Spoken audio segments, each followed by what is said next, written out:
ربنا لا تزغ قلوبنا بعد إذ هديتنا وهب لنا من لدنك رحمة إنك أنت الوهاب.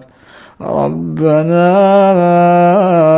إنك جامع الناس ليوم لا ريب فيه إن الله لا يخلف الميعاد.